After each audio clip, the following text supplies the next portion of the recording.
So the purpose of this video is going to be to help you to complete your budgeting activity that you have assigned this week. So right now I have two different tabs open here. In this tab I have the slides that you have a link to in Google Classroom that have your instructions. And in another tab I have the spreadsheet that you also have a link to in Classroom. So I'm going to go through the instructions slide by slide here so that if you get to any parts that you're stuck on, hopefully you can just reference this video to help you get through any parts that you're having trouble with. So this first slide is just an introduction to the activity. So I'll go to slide 2, which tells me to make a copy of my spreadsheet. So you will not have editing privileges to the spreadsheet that you have a link to in Classroom. So you will probably have to make a copy of it in order to be able to edit it. So just like we've done with these assignments before, we just go to File, make a copy, and then you can make a copy of the spreadsheet so that you can edit it. Going on to slide number 3, the first thing we need to do in our budgeting activity is to pick a career, and then you're going to figure out what the average salary for that job is. So click on this link and go to the website that it's linked to. And first thing you need to do is select an industry. So an industry that you are interested in working in. I'm going to go pick education.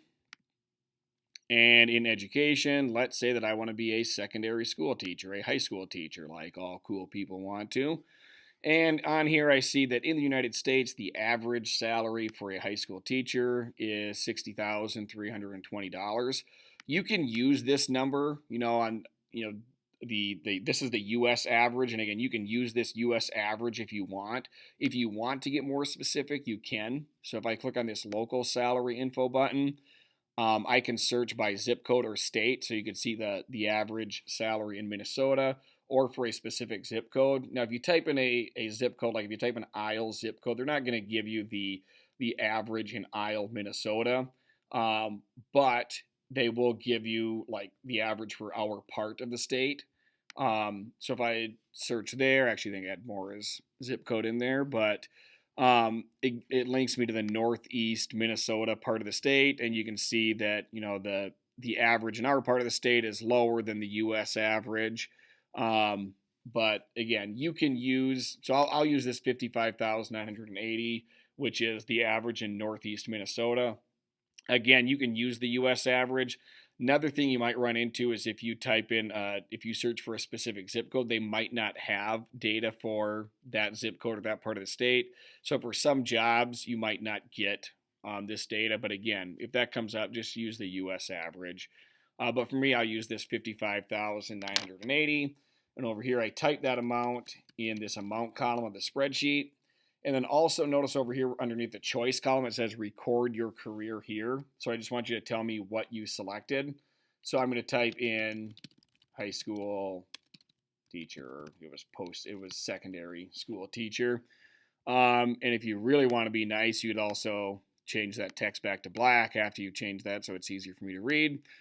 But that's not necessary. Next step, if I go to the next slide of my instructions here, I need to figure out my monthly gross wage. So notice that I have my annual salary right here. I want to figure that out monthly instead though, because that's, we're figuring out a monthly budget. So I need to divide this number by 12. I'm just going to do it using a spreadsheet formula. So I'll type equals, click on my annual salary, divide by 12. Hit enter, and it gives me my monthly salary. You could just do this on a calculator too if you wanted. Just take this amount you have on line 2, divide by 12, and type that number into line 3. That'll be fine too. Next thing I need to do is figure out my net wage. Again, because my net wage is the amount I actually have to spend. Remember, gross wages before taxes are taken out of your pay. Net wage is after taxes are taken out of your pay.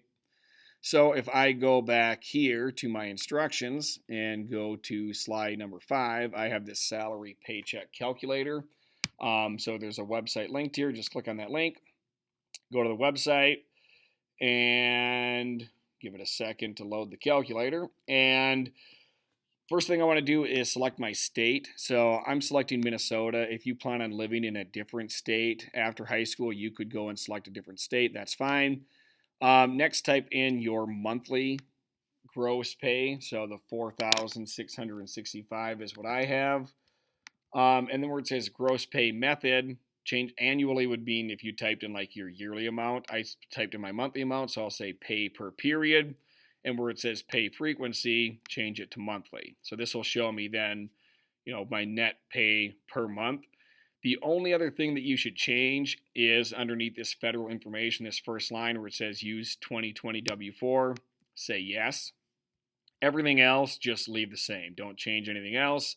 Go down to the bottom and say calculate, and then it'll tell you what your monthly net pay would be. So it shows you what you would have deducted in federal income tax, in FICA tax, in Medicare taxes, and state income taxes. And then after subtracting all those deductions, my monthly net pay should be $3,597. So I'll go in here, and that's what I'll type in on line number 4. So this is the amount that I actually have to budget, how much I have to spend this month. I'll close those 2 websites that I linked to because I don't need those tabs open anymore, and go to slide number 6. So this is just talking about setting aside some money for savings, paying yourself first. So it just says in here that 5%, setting aside 5% of your pay in savings each month is low, but it's better than nothing. 10% is a good goal for your first career. You can always increase it later. And 15% is a terrific savings goal. So I'll shoot for 10%. So, you could use a calculator and figure out exactly 10%, but I know that if I type in 360, that's should be, because it's based off of your gross pay, though, not my monthly pay. So if I type in about 466 should get me pretty much exact. That gets me about 10% of my saving goal. If I really want it to be 10%, I could go 467. Again, this is based off of your monthly gross wage. So 10% of my monthly gross wage then is going into savings. Next step is your retirement, and same thing. It's never too early to start saving for retirement. So they say, again, 5% is low, but better than nothing. 10% is a good goal. 15% would be terrific. So let's say that, again, I want to put 10% of my gross wage into my retirement account. Again, for me, that'll be about $467. Again, you don't have to do 10%. Like they say, it's a good goal to shoot for, but you can always adjust this later if you have to. And then it also shows me, it'll just calculate this automatically, what my total monthly savings are between retirement and just, savings account, which I have at 20% of my gross pay. Which leaves me then this amount in line 8 for my monthly budget. So I have $2,663 to budget this month.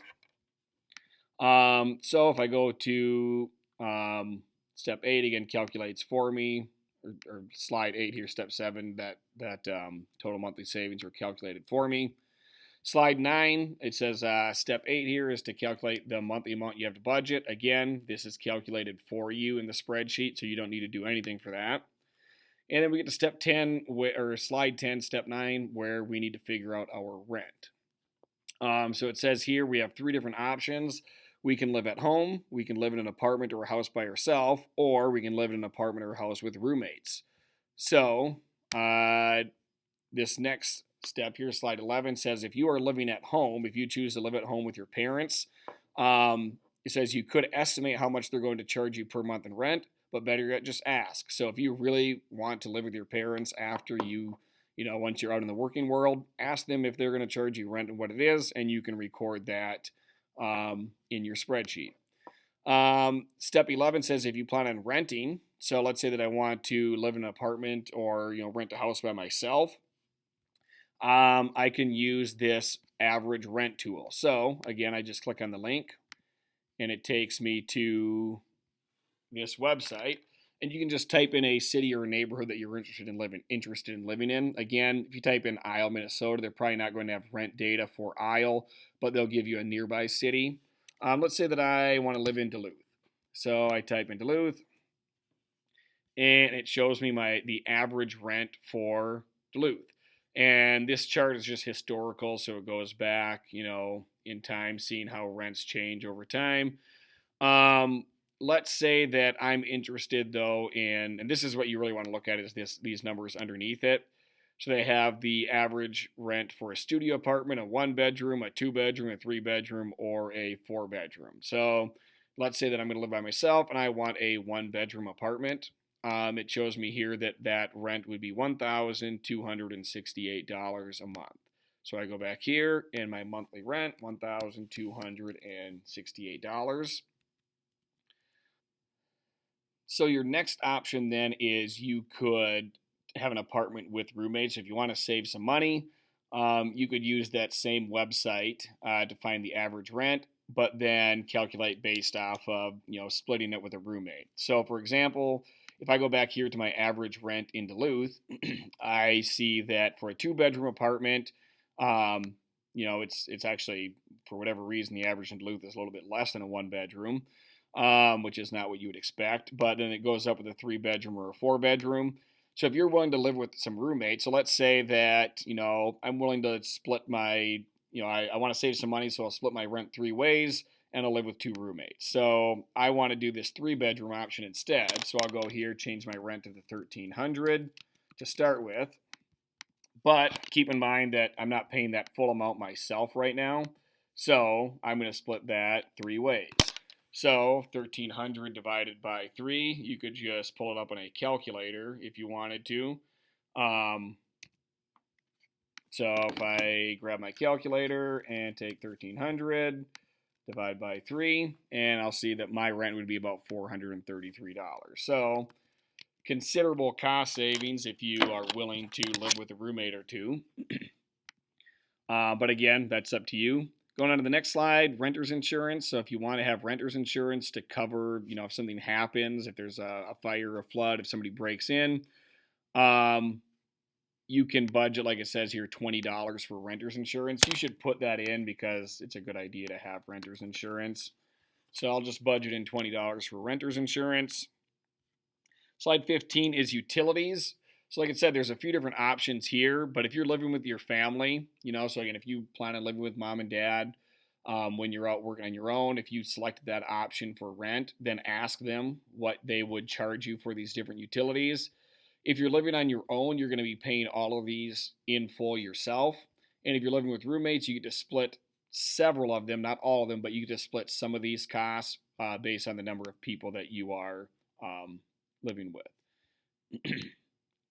So, looking at the utilities, so cable or satellite, just select what you want. So let's say that we're going to do internet TV streaming for $45.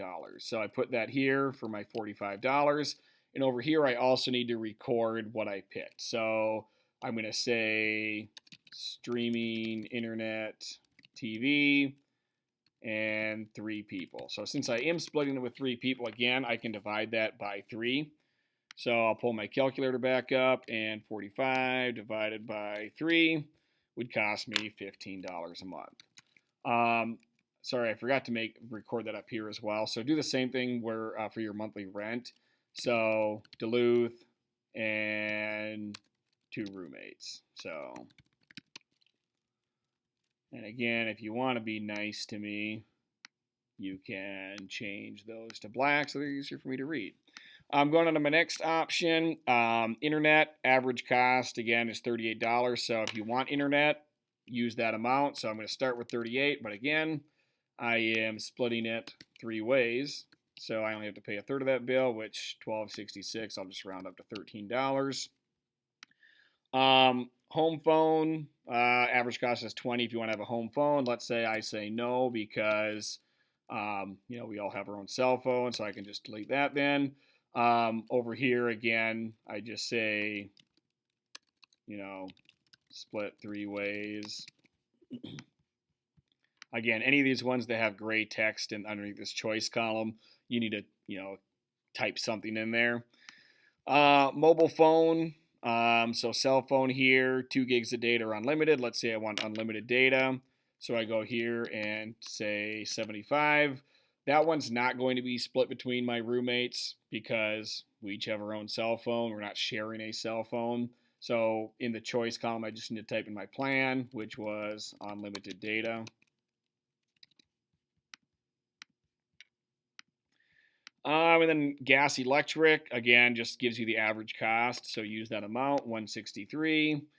Again, I'm splitting that with my roommates though, so I'll pull up my calculator and take 163 divided by 3, and my cost there will be $54. And again, I'll just say split 3 ways. So it gives me all of my what they call my cost of living, so my housing and utilities. Next section is transportation. So if I go to my next slide here, slide 17 just talks about adding up all those, which again is done for you automatically in your spreadsheet. Slide 18 then is the start of your transportation. So if you choose to use public transportation, it gives you some options here as far as like some averages in some major cities.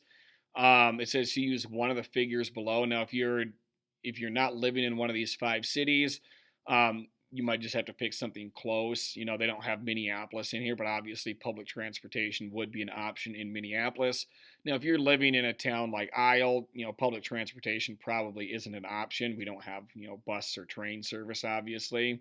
For me, I'm just going to say that I'm going to use a car instead. So I'll put 0 down for my public transportation. So I'll type 0 and say, you know, over here, since I'm not using it, I'm say using a car.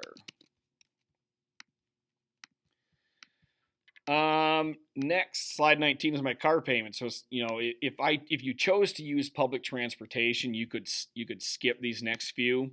But since I am buying a car, I need to figure out my car payment. So let's say that, you know, I'm going to go here. I'm going to use car, something that'll cost me about $10,000, which will be a $300 a month payment. And they base that off of a 3-year loan at 4.75% interest. So my car payment will be $300 a month. And where it says record the price of your car here, I'm just saying $10,000 because that was the option that I selected. Next one, car insurance. So if I go to slide 20, it says the national average for auto insurance is $1,621 per year or $136 per month. And minimum coverage would be $56 a month. You have to be insured, so you have to do at least the minimum. You know, the 136 would probably represent something closer to full coverage. Let's say for now I'll budget 136. Car maintenance, it tells you to, you know, assume $100 a month. And again, this is just an average. Some months, like it says, it will be 0. Some months it'll be much more expensive if you have a major repair, but just use $100 like they tell you to.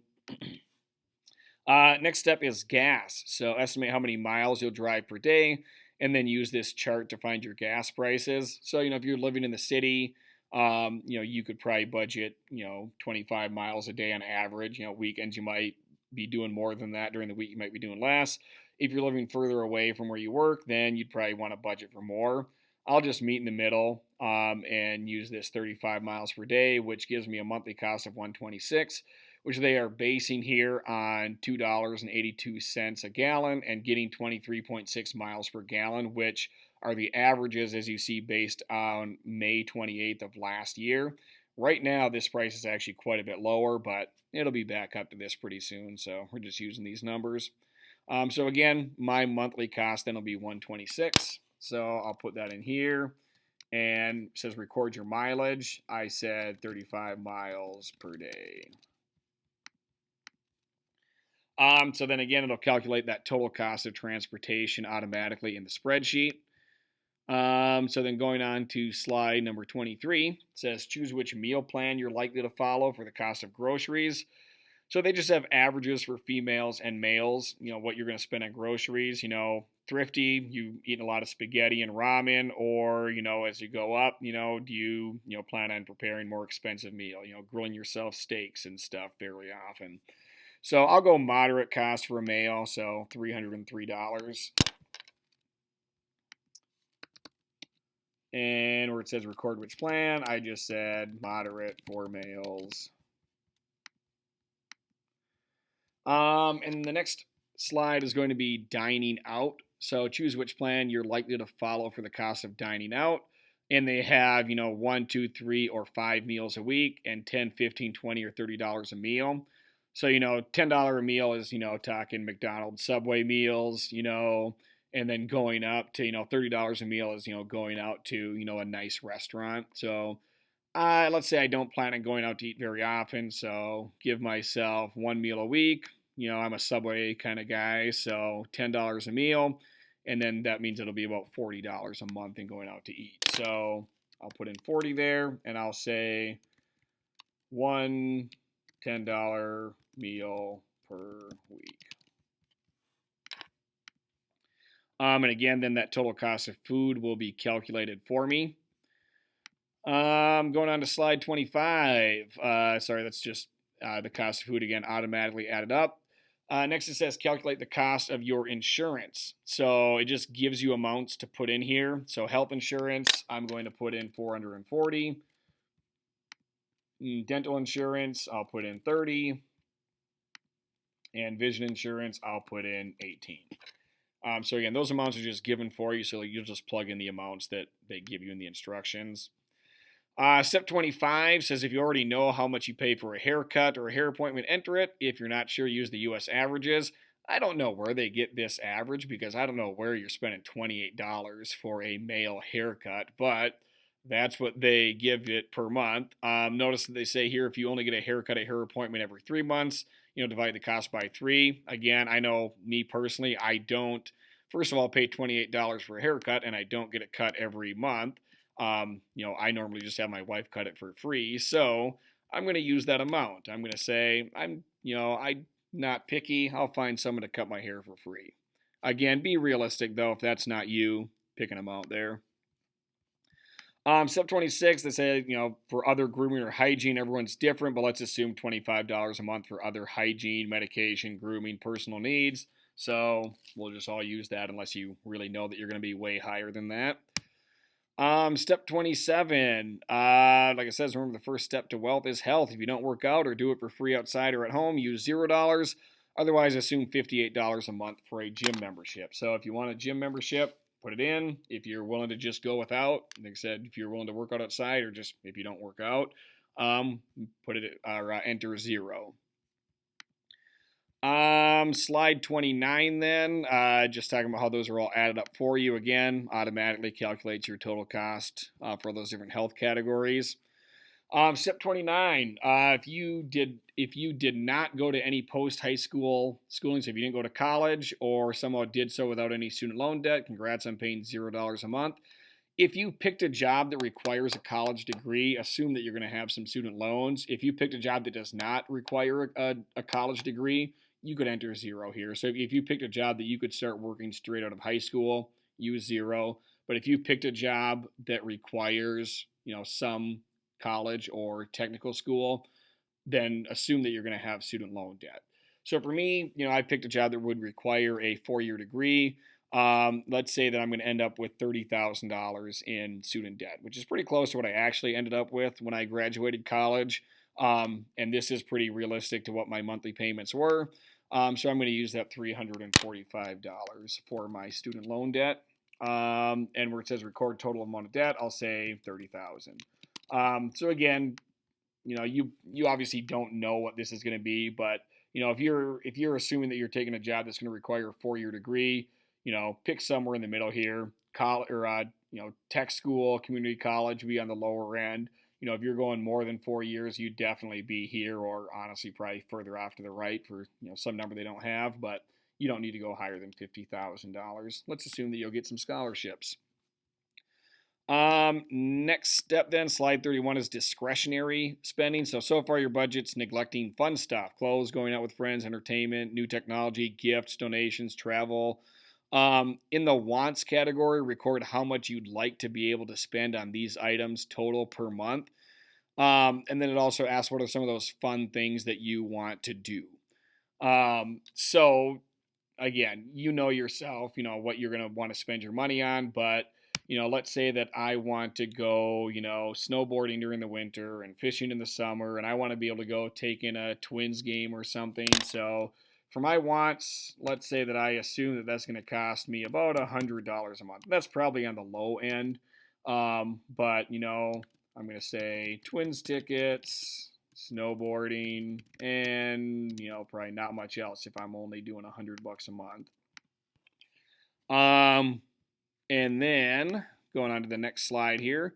All that's going to be, again, calculated for you automatically in the spreadsheet, so don't worry about adding those manually. And then, like it says in slide 33, then here's your balance. So at the end of the month, how do your finances look? Did you spend less than you earn? You have a surplus or money left over, and that's good. If you spent more than what you have in your budget, that's a deficit or expenses that aren't covered by your earnings, and that is bad. So if I look at mine, I have a budget of $32, and then over here it says if you have a deficit, go back and review your budget, find ways to balance your budget. So for example, I could have cut back on my wants, I could cut back on my monthly savings or monthly retirement. Maybe, if you're way off, maybe you have to, find a roommate that if you didn't plan on that already and lower your housing costs. But if you end up negative here, go back and review your budget because, obviously it's not realistic to be, spending more than you make every single month. That's just not sustainable. So try to set up your budget so that you have money, left over at the end of the month. And then once you get done, there are some reflection questions. So the reflection questions are in your slides here, but I also copied them down at the bottom of your spreadsheet. So like it says, just answer the questions below after completing your budget. So you got 8 questions here. You can just type your answer here. So why did you choose your career? I chose to become a high school teacher because that's what all the cool people are doing. Realistic, right? So again, just answer those questions. When you are done, just go and submit this spreadsheet. So everything that you have for this assignment is on this spreadsheet. Submit this to the folder in Google Classroom. And like I said, if you have any other questions about this, if you have questions that I didn't answer in this video, then feel free to shoot me an email and I'll help you out. But thanks for watching and good luck with your budget.